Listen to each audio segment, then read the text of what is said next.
హిడ్మా హిడ్మా హిడ్మా అదే హిడ్మా ఇంటి దగ్గర మనం ఉన్నాం. చాలా వీడియోలు ఇక్కడి నుంచి మనం చేయడం జరిగింది. సుక్మా జిల్లా పూవర్తి అనే గ్రామం హిడ్మా గ్రామం. ఇదే ఇంట్లో, నా వెనకాల ఉన్న ఇంట్లోనే హిడ్మా ఇక్కడే జన్మించాడు, ఇక్కడే పెరిగాడు. పీపుల్స్ వార్ లోకి వెళ్లే వరకు ఆయన ఇక్కడే ఉండడం జరిగింది.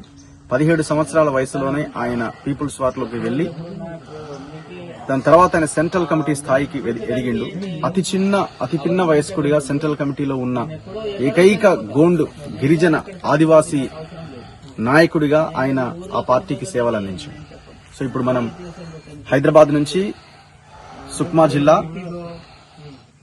పూవర్తి అనే ఈ గ్రామానికి, హిడ్మా నివసించిన ఈ గ్రామానికి మనం చేరుకున్నాం.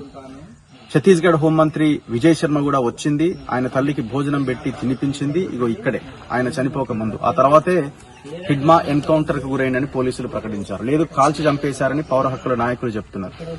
అయితే హిడ్మా తల్లి ఇక్కడ లేరు. హిడ్మా తల్లిని కలవడానికి మనం ఇంకొక 5 నుంచి 6 కిలోమీటర్లు బై వాక్ వెళ్లాలి. ఎందుకంటే ఆమె ఇక్కడ ఉండట్లేదు. ఎందుకంటే పోలీసులు ఇంట్రాగేషన్ పేరుతో రకరకాలుగా ప్రెజర్ పెట్టడంతో ఆమె ఎప్పటి నుంచో దాదాపు ఒక 6-7 కిలోమీటర్ల దూరంలో ఆమె ఉంటున్నది. ఇక్కడే ఆమె ఏడుస్తూ వచ్చినటువంటి విజువల్స్ సోషల్ మీడియాలో వచ్చినాయని కూడా ఇగో ఇదే ఇంటి దగ్గర నుంచి. సో అక్కడే ఉన్నాం మనం, అక్కడే ఉన్నాం. ఇది హిడ్మా గ్రామం. ఇక్కడ నుంచి మనం చాలా వీడియోస్ ని మన తొలి వెలుగులో ప్లే చేయబోతున్నాం, మన తొలి వెలుగులో చూపించబోతున్నాం. చూస్తూనే ఉండండి మన తొలి వెలుగు.